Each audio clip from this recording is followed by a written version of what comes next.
Good evening and welcome to the ZBA meeting. Tonight is Monday, March 10th, 2025 at 7 p.m. and I would like to call this meeting to order. We'll begin with the Pledge of Allegiance. Wherever. I pledge allegiance to the flag of the United States of America and to the republic for which it stands, one nation, under God, indivisible, with liberty and justice for all. So we do have a quorum. We have one member that is absent, and that is Mr. Nolan. Everyone else is present. Everyone has the minutes in their folder. They were emailed. I'll make a motion to approve the minutes of the February 26th meeting of the Queens Planning Board Zoning Board meeting. I'll second that. All in favor? Aye. Any opposed? Okay. Motion carries. So on our agenda tonight, I just want to make note, just for public record, we are scratching this subdivision for Mr. Robert Nolan on. We're not doing that tonight, so we're going to reschedule that. They would like that to be rescheduled for April 14th. Doable? Mm-hmm. Okay, so that will go on. Jason, I would like that to stay new business, please. Only because we're not touching it, we're not talking about it. I don't want the public or anyone else to think it's old business, because it's not. And then we do have new business on. We have, any discussion on that though before we, okay, sorry. We have new business, we have a site plan review. This is for an application for a site plan review on the property owned by Joyce Maxstad. This property is located at 1304 to 1322 State Route 143, tax map number 166-2-3.11, and they also have an application for a special use permit, also the same property owned by Joyce Maxstad, located at the same address. And we do have someone here to discuss this with us. You are welcome to take the podium and explain this project. So I have a printout of a PowerPoint presentation. Can you just tell us who you are? I'm Jeremy Kaufman. I'm a project manager in development at RIC Energy. And I could just pass these around. Not Rick, it's RIC. It goes back and forth. Okay. Some people call it. You know, make sure quality on RIC. everything. It stands for Renewable Investment Corporation. So. Thank you. Thanks, sir.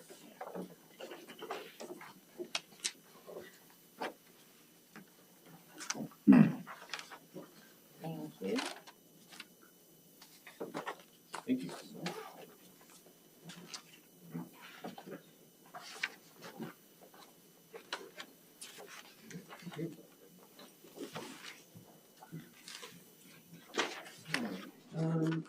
So just the first slide is just a high-level overview of what RIC Energy is. So we're a global renewable energy company. We've been in the U.S. for over 13 years. We are headquartered in New York State, and we focus primarily on community solar projects throughout the state of New York. The project applicant in this case is Queens PV LLC, and we're calling it Queens Solar. So to the next page, as you mentioned a little bit ago, this is located off of State Route 143. The landowner is Joyce Maxstad. We have the project proposed to be built mostly on one parcel, but a section of a second parcel owned by the same landowner. Just kind of a key reason for this really is to keep the same capacity, we had to cross Enterprise Products transmission pipeline, and then we had some more space on this open field where we don't need to clear any trees. This is to preserve some of the space of a private family cemetery that's right basically in their backyard. So we wanted to make sure that they had access to that at all times. So the total limit of disturbance, including vegetative screening, is 10.59 acres. With a project capacity of 1.5 megawatts AC that is tying into Central Hudson's utility lines. So the next page, just a description. So this is a community solar project for anyone who may not know, basically that means that local residents and business owners are able to subscribe to a program where they can get up to 10% discount off their electricity bills. So they get to benefit from a solar project without needing solar panels on the rooftop or directly in their own backyard. And then some key features. So we made sure that this project is entirely out of sight of anyone's view in all directions, including anyone driving along State Route 143. Due to the topography, the very dense surrounding screening to the north, east, and west, and then we're putting a planting buffer just to the south, which has the highest risk of anyone seeing it, but that proposed buffer makes sure that no one can see it. And then we did place all electric lines underground to the extent possible. So the section crossing the transmission pipeline, we had to, from an engineering standpoint and constraints, we had to put that section, so maybe 20 feet or so overhead. This is because of the depth of that pipeline and the topography of the site just made it, grading that out very complicated. So that is why, still underground to the extent possible. And then the next slide just kind of goes into compliance with the solar energy law. We are a tier 3 solar energy system, so we are in compliance with the minimum lot size of both parcels. The maximum height of our panels will be 12 feet, where we're restricted to 20 feet. We're well outside of the setback restriction of 30 feet from the front, 20 from the side, and 25 from the rear. We did conduct a visual impact assessment and screening and landscaping plan to ensure that visual impact is limited as much as possible, basically entirely. And we do have fence enclosures. Tree cutting is very minimal. There's some portion to the northeast because of shading, but that's, I don't know the exact number, but well under an acre or even half an acre of tree clearing. We do have anti-reflective glass on the panels to ensure that there's no glare. The one other thing to touch on, so these panels are placed on a single axis tracker. What that means is it follows the sun east to west throughout the day. This further limits any chance of glare because it's always reflecting directly back towards the sun and, not like a mirror or something where you can get that horizontal reflection coming straight at you. Because it's always facing in that direction, it limits anyone's chance of seeing glare from that. And there is no lighting proposed whatsoever. We did submit a decommissioning plan with a cost estimate that accounts for inflation and just ensures that we can decommission the project at any time in any worst case scenario and properly at the end of the life of the project. We did submit an operation maintenance plan and a SWIP, and I touched on the all on-site utility lines being placed underground to the extent feasible, and that's permitted by central Hudson. So I guess you may know this already, but the initial poles at the entrance need to be overhead, but that's a requirement basically from all utilities in New York State. So not much of a way around that one, unfortunately, but limited that as much as possible as well. So the next goes into our visual impact assessment. You'll see from this initial picture, it shows numbers. That basically shows you that each of the following pictures was taken exactly. So the next page is the existing, and then the next page is the simulated view of what it would look like with the poles and our extended buffer of trees. We also are essentially, there's some form of access road there currently, but we're going to improve that and I guess expand it to some extent. This is to comply with DOT regulations through the permit to make sure that construction equipment can easily navigate this entrance here. And then we also make sure that the landowner still has access to their house, obviously, so they would just make a right turn and get into their driveway without that being obstructed at any point. And then, so the next one is also off of State Route 143, same idea. And the last two pictures basically show that there's such dense existing vegetation that there's really no need to add any additional vegetation. It's very, very well screened. naturally with this forest, essentially. And basically I touched on the decommissioning, but that is just to emphasize that, we'll post this bond to ensure that, in a worst case scenario, bankruptcy, natural disaster, whatever it is, we can always decommission it, whether it's, 6 months from now or at the end of the life of the project.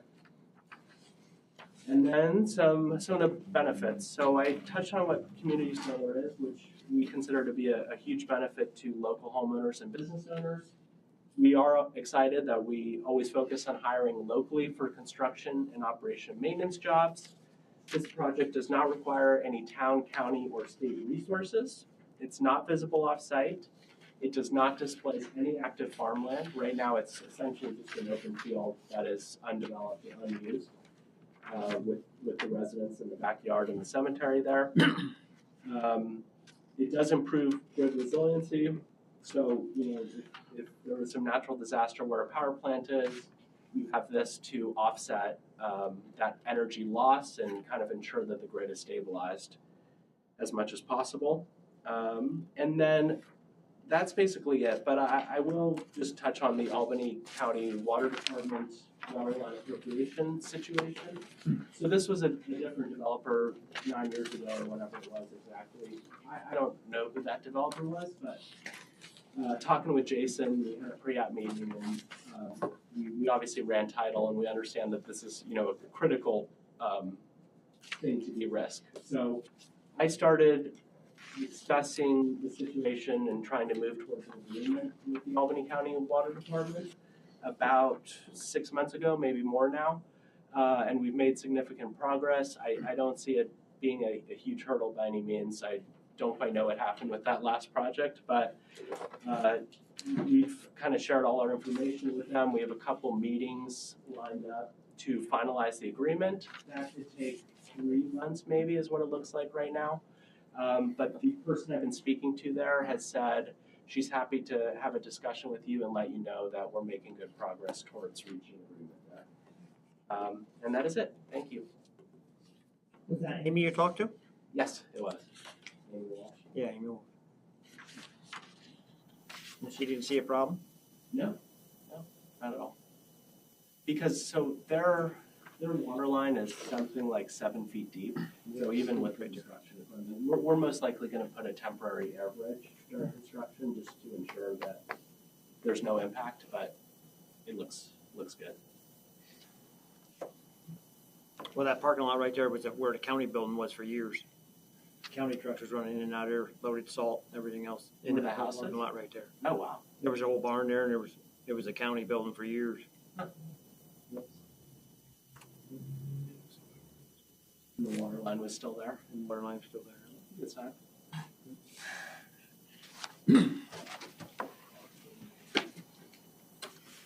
And you said this is not currently being used for any farming? No. You still need 3 phases to hook to though, right? Yeah. That stops right there. Off of the state route. Yeah, town building's it, as far as it goes. For the distribution line? And the 3-phase power only goes to the town building, I believe. Right across the street from you. I can't remember exactly where the substation is, but it connects and goes to the substation. Maybe that's 1.5 miles or 2 miles or so. I could double check that. But we do have an interconnection agreement in place with Central Hudson. Now you mentioned that this is going on 2 separate lots? It is, yes, owned by the same landowner.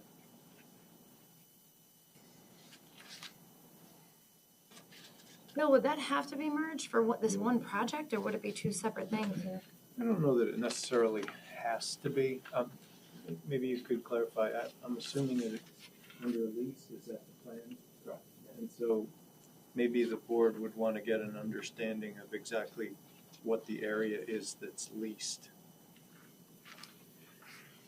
Geez, it Sometimes- probably be helpful for tax purposes though, if you lump it all into one instead of having 2. Maybe. Yeah, I mean, it's hard to exactly tell. But I don't know that there's necessarily a requirement. I No, mean, I'll take a look on the code, but we've definitely seen this before where we've been leasing some but not all of the parcel.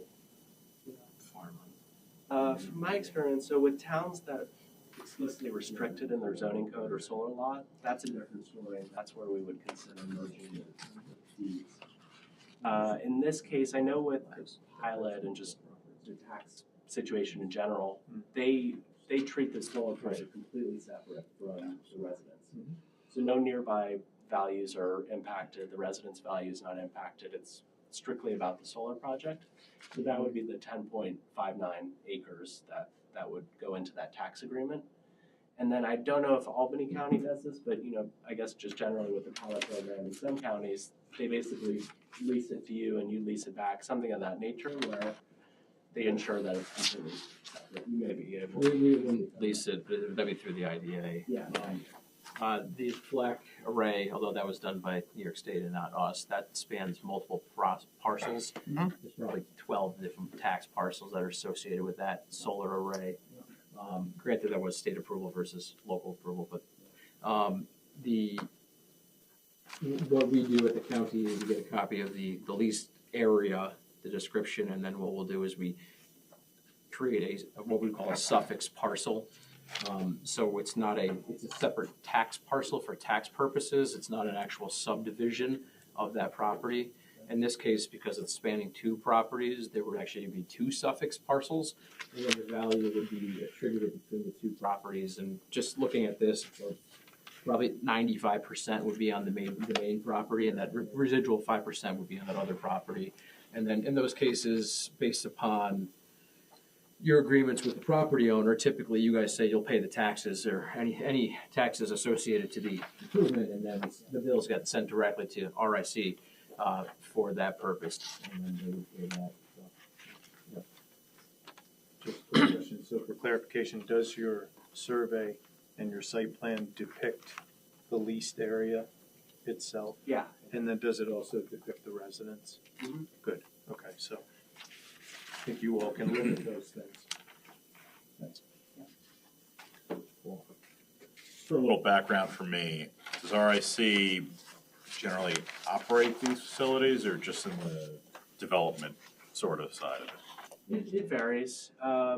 We are heading towards becoming an IPP, fully vertically integrated. So right now in that transition, some projects we keep for ourselves and some we sell to the developer. At this stage, I'm honestly not quite sure where this project's going to go. But. Looking at the landscape planning, it looks like we're keeping the trees and brush that we see from 143, and then there is that barrier that's going right by the array, correct? Mm-hmm. Okay. So additional screening to what's already there, that provides pretty good screening on it. So that's behind, the planning's gonna be behind the house then? It's a little hard to. Sorry? What are you gonna plant? It's some evergreen trees and deciduous trees. I can look up the. What they got there? We have it in there? Deciduous tree planting, I don't know, that's a good excuse. Yeah. Evergreen shrub.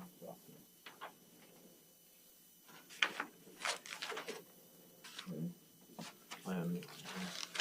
Now, your company, you went out and did a study as far as, we have the view shed from the front, what it's gonna look like. Blodgett Road, was anything considered there? And Blodgett Road goes up, so there's houses that are above that. Was the view from those houses that's up on Blodgett, was any kind of view taken into consideration as to what they're gonna be looking down at? So I guess this visual impact assessment, it's really because of the dense forest that it's a One civil house. engineer who performed this analysis, so I could confirm specifically, but yeah, so they mentioned it's blocked by the existing woodlands, so I take it they took a viewpoint there and there was no concern. I could try to see if maybe they took any pictures on the north side, but I mean, that's several acres. One house. That's the area, so. Where Vasco lives, or Radley's old house. He should see it. Yeah.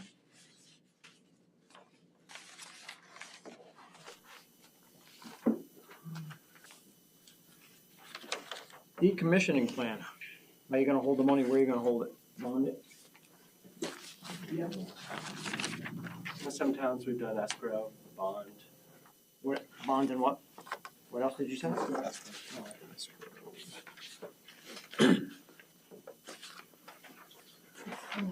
appendix J. Yeah, bond is typically what we For Miller Road, I don't remember. They did an escrow, I believe, Yeah, Miller Chestnut. Road. Correct. It was an escrow, and they put a percentage on it also for, Right. So- yeah. 2%, I think it was 2%. So, Past performance, it might be something that we would look at, so. That's correct.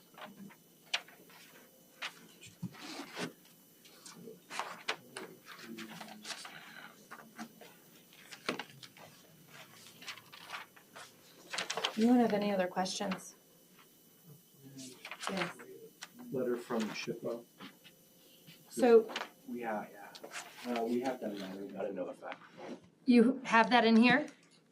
It's not in the application, I believe, but we did do it as part of. Okay, so you have that. I can share that as well. And just interestingly, Bill and I have been having conversation just to bring attention to the board. Bill, you'll have to speak more on it. DEC, January 1, 2025, DEC implemented a new wetland policy. And it actually is in here. You guys did that. Just so really any kind of project coming forward, this is fairly new. And you have that also, so. Yeah.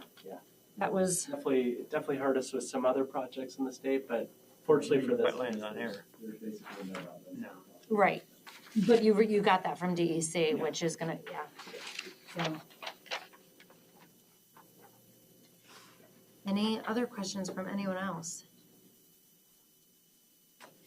So this is a big project. I definitely am recommending we send this to MJ for their input, their review.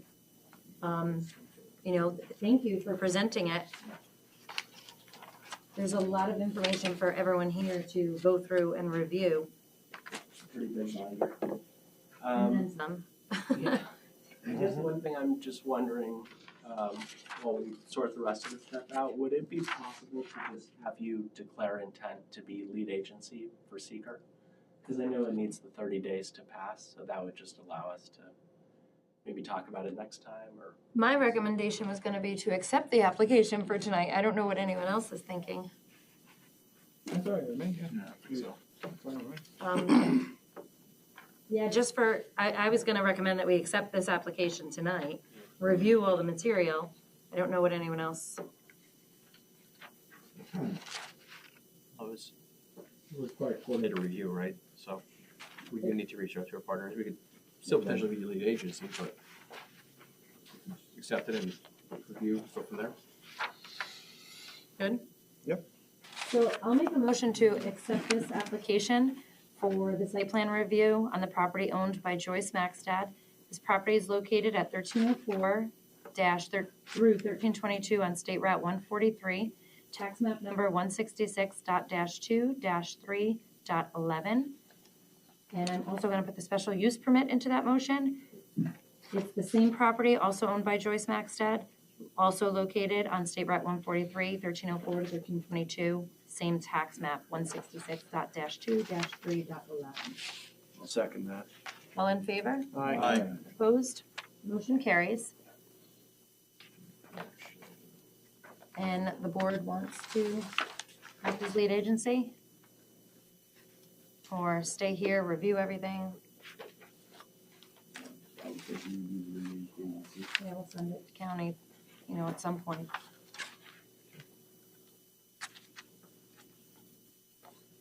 So we'll make a motion to act as lead agency.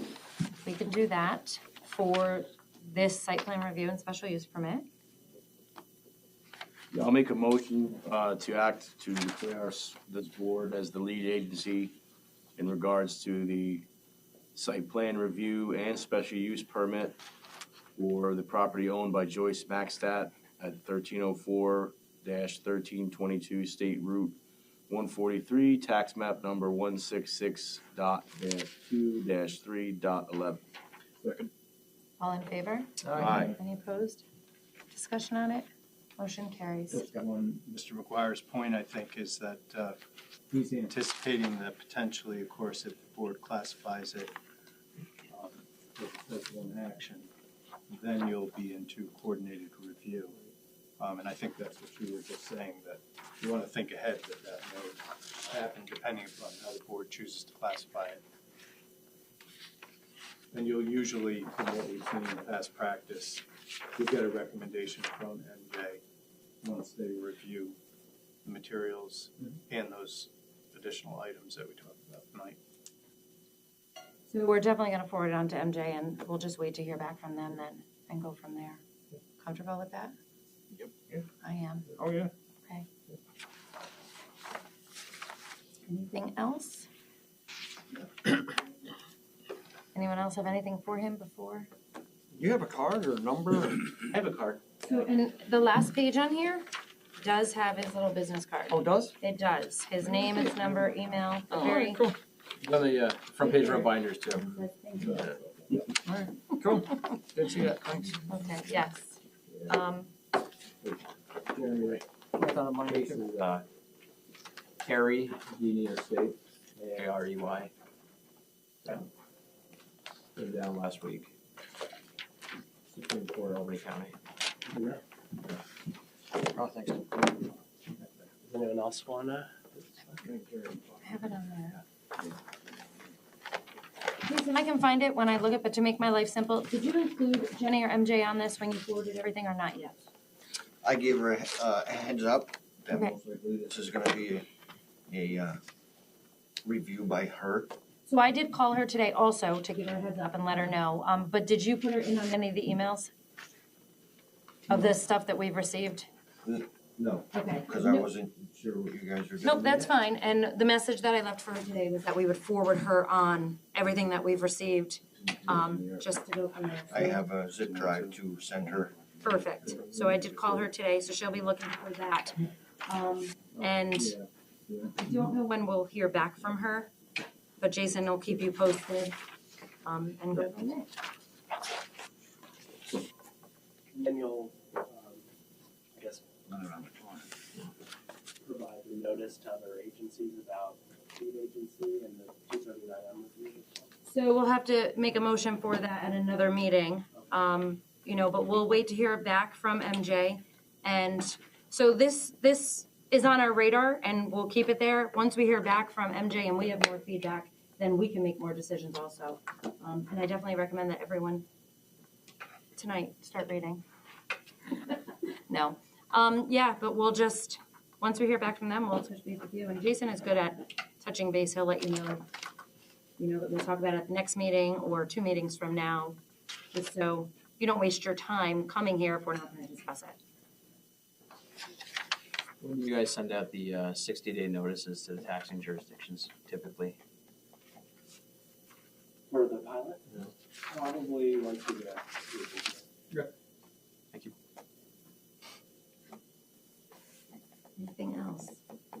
On our agenda, I noted in the beginning of the meeting that the subdivision for Robert Nolan, we're just crossing that out for tonight's meeting. We're not addressing any other old business tonight.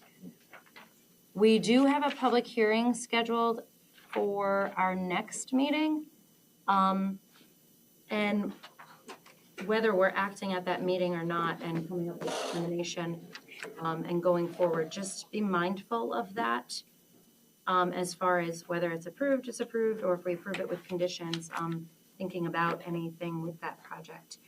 We did receive an email with an updated, I saw that come through, an updated, I have it in a folder. So we'll need that for the next meeting. I copied it. They gave us a new site plan. Yeah, I got that. Yes. New dates, I think they were talking about, and they'll probably discuss that also when we have the public hearing. But we have that. Any other discussion? Now, interestingly enough, the only thing I wanted to bring up was Jason sent us an email that they're doing a training May 1st for planning board zoning. It's like from 3 to 8 or something like that. I know I can't do it. Albany County Planning Board. Yeah, and it's the first time they've ever done it.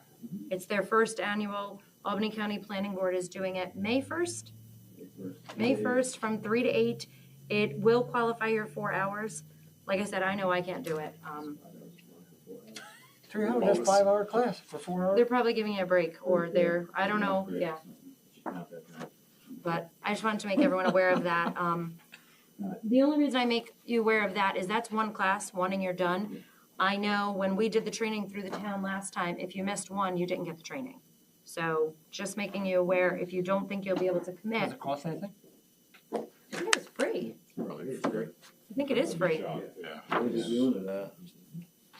think it's free. You do have to sign up. Nothing? Yeah, I think so. Is it Cornell? Oh, Cornell. Cornell Cooperative Extension? Oh, so that's over in Voorheesville. Voorheesville. Voorheesville. Yeah, it's Oh boy, that's out there. Everybody from Mooresville School. Yeah, The new bus garage they're building. so. Yeah. But that was the only thing I wanted to bring up. No. You gotta sign up for that? You do, there is a link on there that you can sign up, because then you don't have to sit here and be entertained by Bill. I know, I like Bill. I do too. This year we're keeping the lights on. Mr. Grove, for your knowledge, that is a night of committee meetings. We have committee meetings. Audit and finances that night. Also on paternity leave, so. So it's like I would have went. Get everything done in one shot, but it worked. Okay, just wanted to let you guys know about it. Our next meeting is March 26th, yep. Anything else for discussion? I make the motion to adjourn for the next meeting. Second. All in favor? Aye. No opposed? Look, I can do this. Meeting ended. Did you